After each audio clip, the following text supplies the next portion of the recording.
Hello, welcome back to The Juggle is Real. I'm Andryanna and we're in February. Gentle January. We have left it. The month that felt perhaps really long is now behind us. And if you've been listening, hopefully you've been doing the grounding and the orienting. And, we did the maintenance mode. We closed a few loops. And now February is rolling in. We've got the pink hearts and the Valentine's Day energy and this whole theme of love. But I want to take this month of love vibe and aim it somewhere we don't really talk about enough, in my personal opinion, and that is the relationship you have with yourself, right? Self love, it's this overused, overworked phrase. It's doing overtime. And I don't want this episode to be, the take your bubble bath and say your affirmations in the mirror. I mean, obviously, if that works for you, I love that for you. But for many of us, we're juggling all the things and we've got this huge mental load and we've got hormones raging, there's winter energy happening.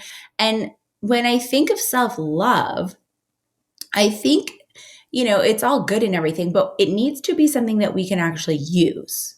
So for today's episode, I want to talk about something a little bit deeper, not fluffy, but something that you can really build on, and that is self-trust. Because self-trust is the kind of self-love that shows up on a random Tuesday when you're tired and you're overstimulated and you're hungry and your kid needs something and you still need to make dinner.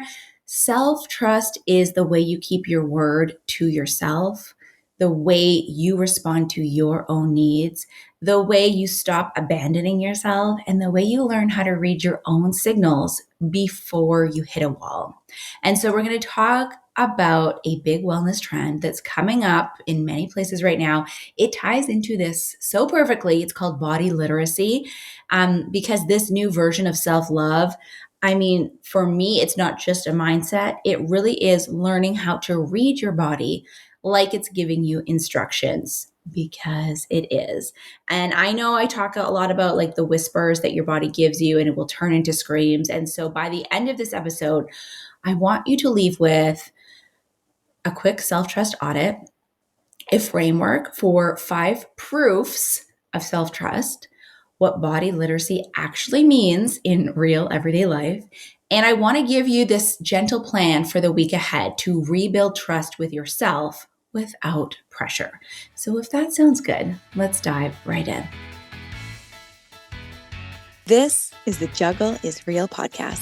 I hope you feel seen, that you realize your worth, lighten your load, and prioritize your own needs.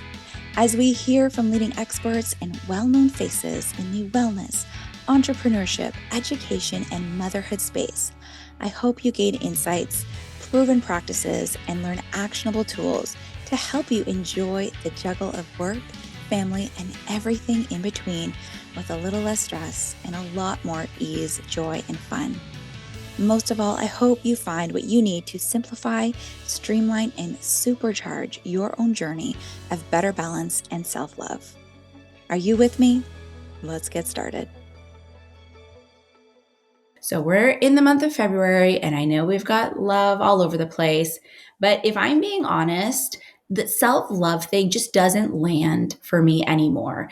And self-love, a lot of the content is either so obvious that it's insulting, like, duh, what, okay. And then the other thing is that it can be really unrealistic. So then it makes you feel worse. It makes you feel like you're doing something wrong, because the mantra of like, just choose yourself sounds amazing. And I do I've done workshops in the past that they're called You First, right? Like choosing yourself first. And it is great, but just hearing that from the outset and not diving deeper, it's like, okay, so how do I fit that in? Choose yourself. Like, is that on the grocery list, or like, is that between hockey games, or do I pick that up somewhere like while I'm like picking up laundry detergent or something, like we don't really need more messaging that we should be doing better. What we really need are tools that will work for us in our everyday lives. And so I think that one of the reasons self-love has started to feel a little hollow is because it's a vibe, but it doesn't have structure. So I'm all about the vibe of loving yourself, like 100%. But really, we need structure. And I feel that self trust has structure. It is measurable, it is evidence based, and it can help you in feeling more grounded. And it's what's going to make you feel safe in your own decision making moving forward. And that's what's going to make it easier to take action. So it's not going to feel hollow anymore, right? Because when you trust yourself, you're not overthinking everything. You're not bargaining with yourself. You're not spiraling and second guessing and restarting every second week. Self trust is a foundation.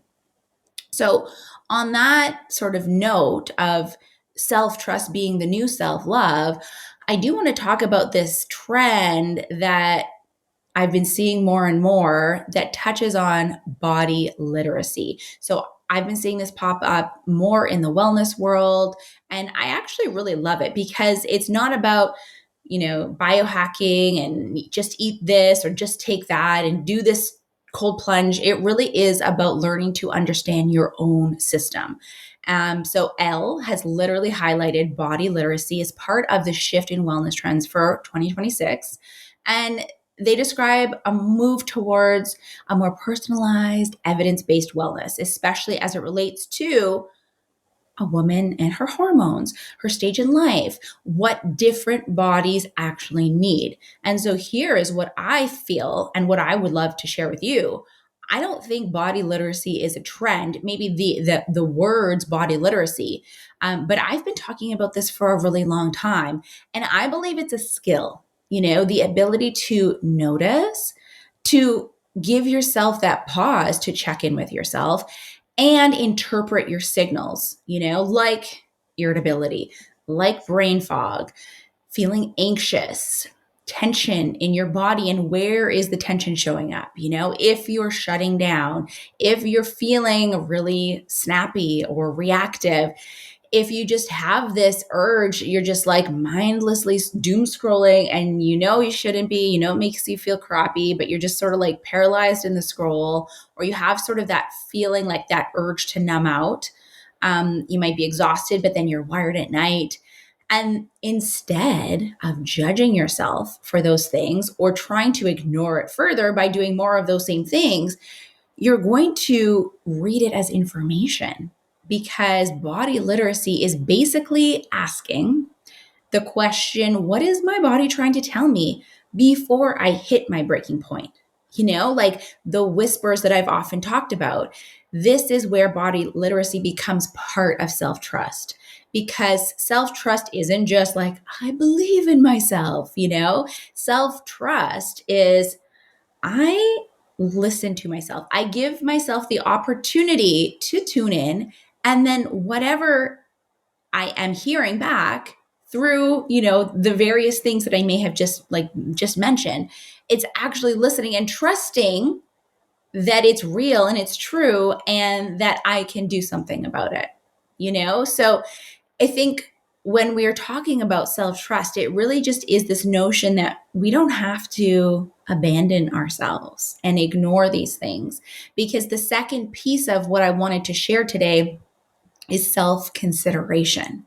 And this really is the part that quietly changes everything, because a lot of women don't necessarily hate themselves. Like that's, I think, another problem with self love. It's like, okay, yeah, I love myself. I don't hate myself.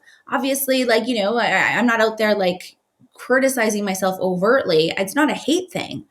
It's not like I'm sitting here saying I'm the worst, but it's just this quiet leaving yourself behind, or putting everything else first, putting all the other people first and all the other things, and abandoning yourself for your schedule, for the kids, for the to-do list, for the work emails, for everyone else's needs and the pressure to keep up.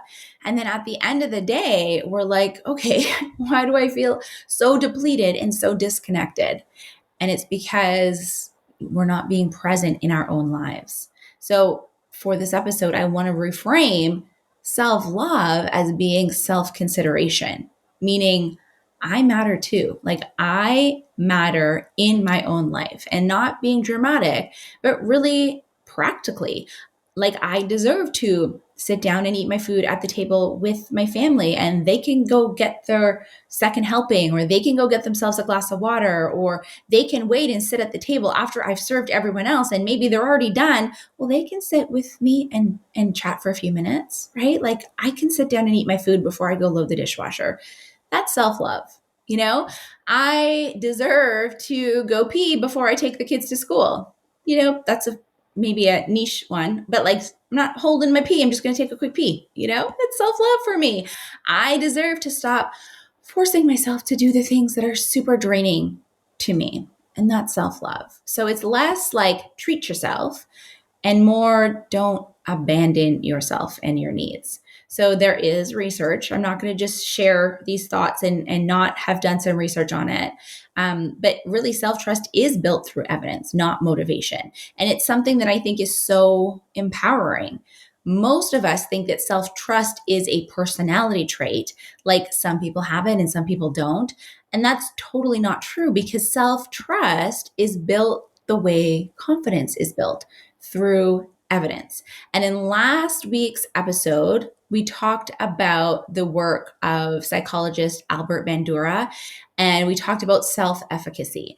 And that explains that confidence grows primarily through mastery experiences, right? Doing something successfully. And then you have that proof, that little receipt that you can do it because you've already done it before, right? So when you follow through on small things, your brain goes, oh, we do what we actually say we're going to do.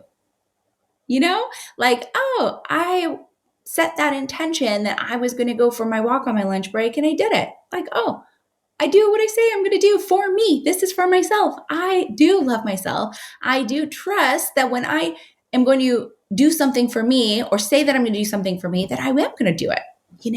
And so when you repeatedly break promises to yourself, even the tiny ones, your brain goes, oh yeah, we don't really follow through. We don't do those things for ourselves. We don't deserve it. And then it creates self-doubt, and it creates hesitation and sort of that feeling of being stuck. And that's what leads us to do like sort of like the doom scroll, and we don't feel motivated, and we have that lack of discipline and consistency. I'm not saying we definitely don't need to shame ourselves, but we need to build a little bit of evidence. And we do that with making small promises and keeping small promises to ourselves.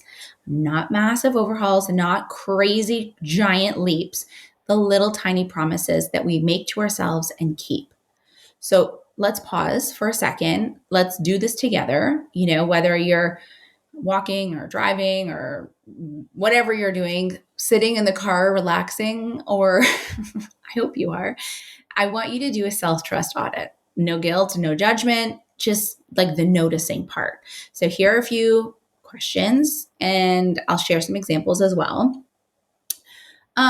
Here's one. Where have I been keeping promises to myself lately, even the tiny ones? So maybe you did create some anchor points last week after listening to last week's episode. Maybe it's like having that glass of water before your coffee, or actually getting up when your alarm goes off, or, making that meal plan for at least like 2 dinners, at home, getting outside and doing like the 10-minute walk a few times a week. Where are you actually keeping the promises? And that's great, because that's your evidence right there, right? And that's such a great jumping off point, because I want you to know you are doing this in some places and in some ways. I'm not saying you have absolutely no trust of yourself, and you don't think that you are trusting of yourself whatsoever. But let's bring up and let's notice what we actually are doing, because that's a great first step. And then number 2 is, well, on the flip side, where are you abandoning yourself? So ask yourself that. So it could be, skipping breakfast, or not eating lunch and just like powering through on your lunch hour and working more. It could be begrudgingly saying yes when you really don't want to do the things that you keep doing. Or it could be doom scrolling at night instead of putting your phone away and getting more rest. It could be staying up too late because you're like, this is my only quiet time, and binge watching something on television. So where are you? Sort of like letting things slide a bit and sort of abandoning yourself. And then the third question as we do this audit is doing that listen and asking yourself, like, what is my body trying to tell me right now? And depending on when you're listening or what you're doing, like, is it saying, I'm hungry, I need food, like fuel this body, or I am so overstimulated, I need some quiet time? Is it, I am exhausted and I do need more sleep? Or is it, I feel trapped, or I feel like stiff, or I need movement, I need more support, I need less stimulation? Like, what do you think your body is trying to tell you right now if you paused and just tuned in and asked yourself that question? And then number 4, ask yourself, what would it feel like to have more self-respect this week? Not self-improvement, but self-respect. Like with that trust and with that confidence in yourself. And that's your audit. So now we can build on. Now that you've asked yourselves these questions and you kind of are in a place where you're like, okay, I kind of know more. I kind of get where I'm at right now. Let's talk about the 5 proofs of self-trust. Okay, so this is like the real quote unquote self-love checklist. And these are 5 things that prove self-trust. These are not cute quotes, these are real actions, things that you can be doing to prove to yourself that you are trusting of yourself. So, proof number 1, you keep the micro promises. So self trust doesn't come from saying, I'm going to change my life. It comes from being someone who does what they said they're going to do. So the micro promises, they count here because your brain counts them.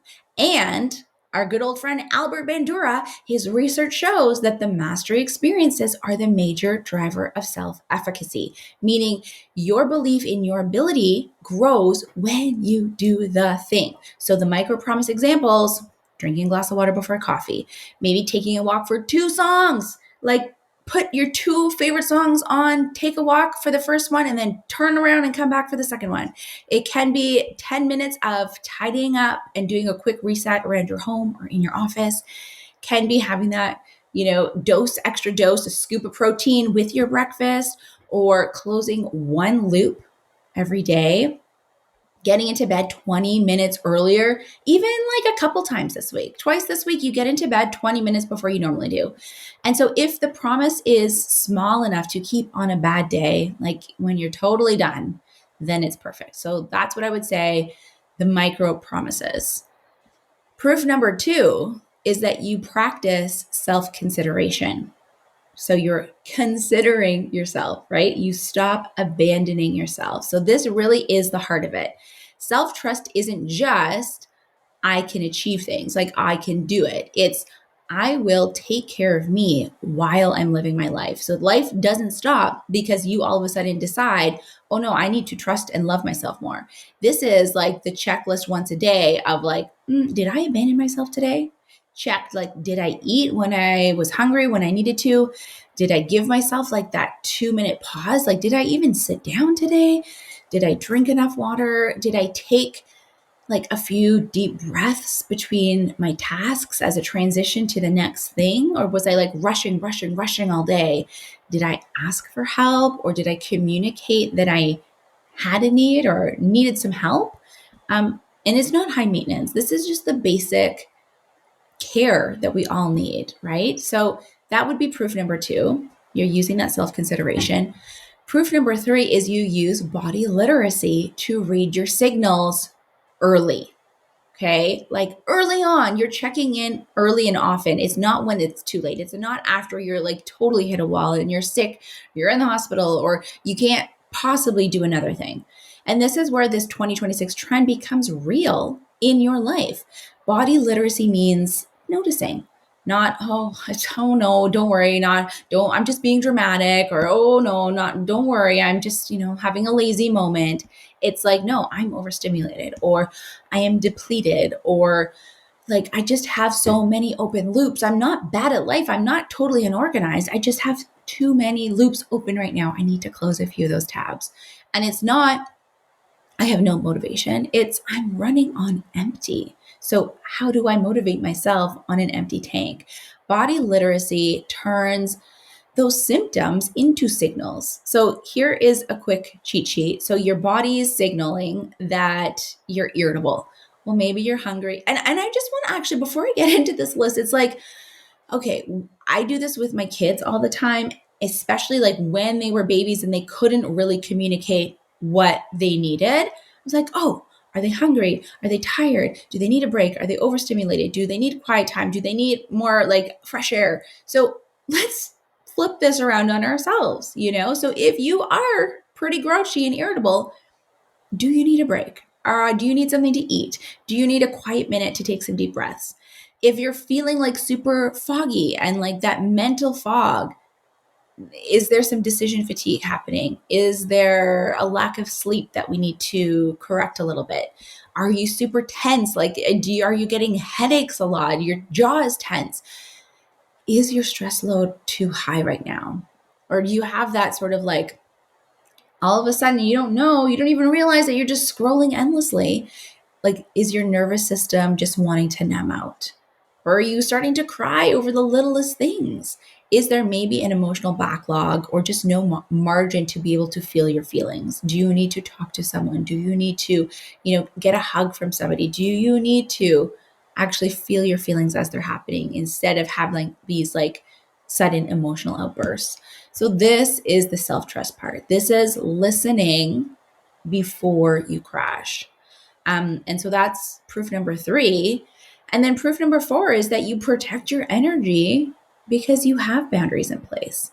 Self trust grows when your yes and no match how you feel and match your capacity. So if you constantly override yourself, like even though your body's telling you one thing, you're doing the opposite. Well, then your body's going to stop believing you, right? Like then it's not going to trust you. So you can try scripts like this, like, oh, you know what? Thank you so much.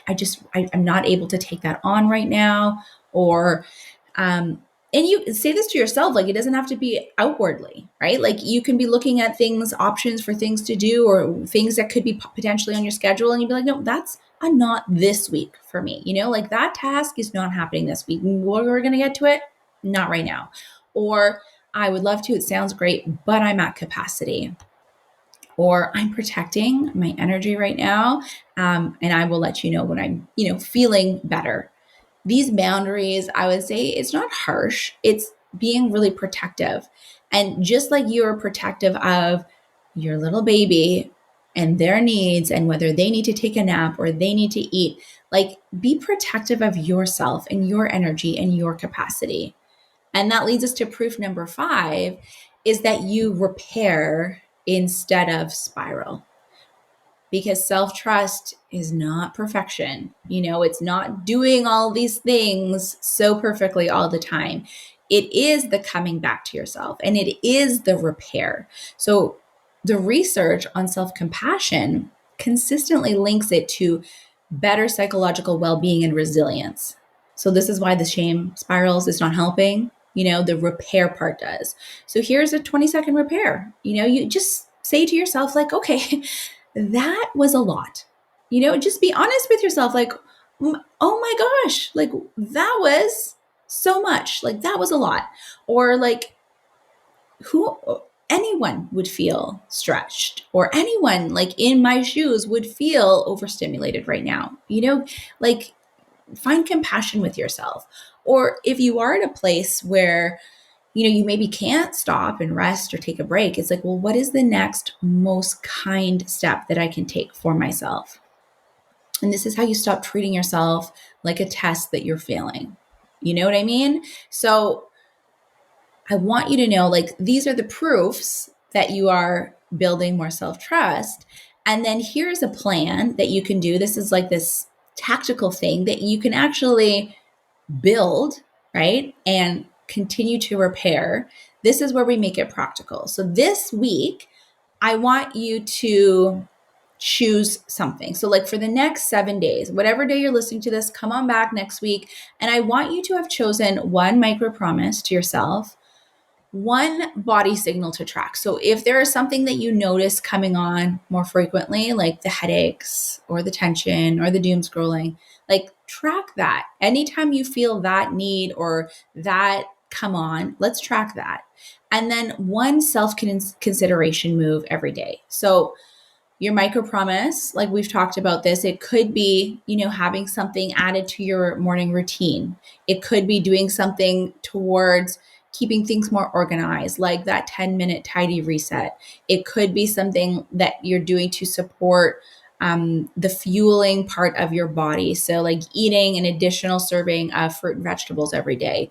It can be like the getting certain amount of steps and, going out. Maybe you're going to take 2 10-minute breaks. You're going to take those song breaks and you're going to move your body. You're going to walk, you're going to dance, you're going to swing, you're going to skate, whatever it is. Or maybe it's going to be something that will support that mental load. So closing one loop daily or having that admin time every week, getting the rest when you need to. So these are some of those micro promises. Like, what is something that you can do even on your busiest, most tired, most exhausted day? What's one thing that you can do to promise to yourself that's going to support you this week? The next thing would be to track that signal to your body. So, what is the one thing that's showing up most for you? Is it the irritability or the brain fog or the tension or anxiety or the scrolling? So, when it shows up, like, don't beat yourself up. You're not going to judge yourself. You're going to respond to it, right? So this is the self-consideration. So you can sit down to eat once a day. Eat your meal with a fork and a knife on a plate at a table. You can put your phone away during one transition. So maybe you're in line at the grocery store and you're going to keep your phone in your pocket or your purse, and you're actually just going to take deep breaths while you wait. Even if, it's a super long lineup, you're going to be like, this is great. Now I have the opportunity to take some of those deep breaths and check in with myself. You're going to ask for help once this week, or you're going to say no without feeling guilty about it this week, right? Because that is the part where you're going to be tracking those body signals and feeling like you're more considerate of yourself. You know what I mean? So this is how you rebuild your own trust with yourself. It's not by becoming perfect, it's by becoming consistent. And I do want to just share one more little research nugget that I do love.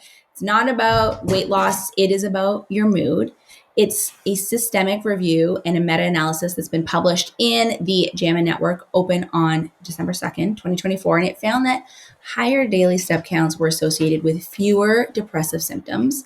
And around that 7,000 steps per day mark, that was linked with a lower risk of depression compared with lower step counts. And I do really love this because it's telling us you don't need to overhaul your life. So the moderate movement counts. So when you're going out for your 2 songs a couple times a day, like that movement matters. And the goal isn't just like achieve and lose weight and hustle harder. It is regulate, support myself, feel better mentally and physically. So let's wrap this up. February, we're starting things out. This is the month of love. So let it be real love, like love for yourself. And it's not performative. It is not love that only exists when you are doing. Real love is trust, it's listening, it's not abandoning yourself. It is being considerate of yourself. So here's what I want you to remember as we move into this month of February. Self-trust, it's the new self-love. And it looks like making and keeping those micro promises. It looks like practicing self-consideration in small ways. It looks like using the body literacy to read your own signals early and often. And it looks like protecting your energy, repairing instead of spiraling. And if you want to start today, I would say to pick that one micro promise, track that one signal that keeps showing up for you, and then choose one act of self-consideration. And then tomorrow, do it again. And if you have a journal or like a little book or even some post-it notes, like jot down some notes about it if you have the time. That's the relationship that you have, that you're building with yourself. That's the trust piece, and that is the love.